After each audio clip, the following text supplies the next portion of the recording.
Здравейте и добре дошли в моят мини-влог от Белгия до България. За тези от вас, които не ме познават, аз съм Габи, Габриела или Габсън накратко. Тези кадри, които в момента ви показвам, са от самото ми пътуване от града, в който живея, до Брюксел летището. Шарлоа не е главното в Завентем, ами Шарлоа, което е на юг. Полет беше оттам. Тук се виждат табелите за различните паркинги, те са около 5 паркинга и най-близкият до самото летище е експресния, затова избрахме този, за да не закъснявам за гейта, за проверката първо, което е.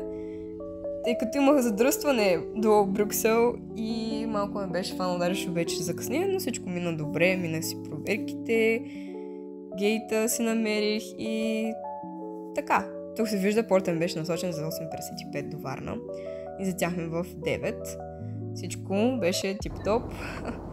Тук си слагам даже главно за устните, тъй като устните ми бяха адски напукани и сухи от самия въздух през стоялия.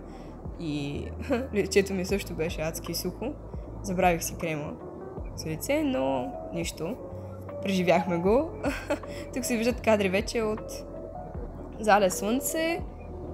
В пространството сме, качили сме се вече на високо, затова и стюардесите почна да раздават различни храни и напитки. Нямаше турбуленция през това, така че беше супер. Полета ми беше нощен.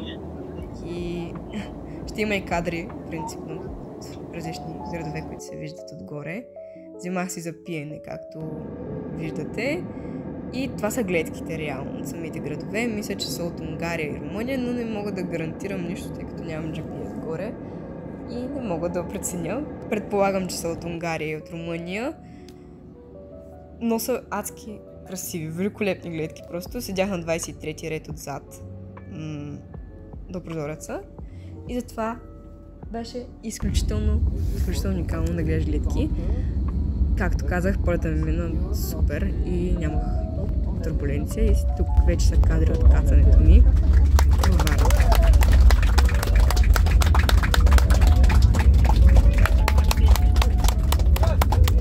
И пляскането при кацане е точно типично нещо за българите нас. Да аплодираме екипажа за добра свършена работа, че сме кацнали безаварийно. В 1 часа кацнахме, между другото, и за тях в 9, т.е. българско 10, 3 часа полет. Тук съм вече във Варна. И така, това беше. Надявам се да ви е харесал мини-влога и до нови срещи. Чао!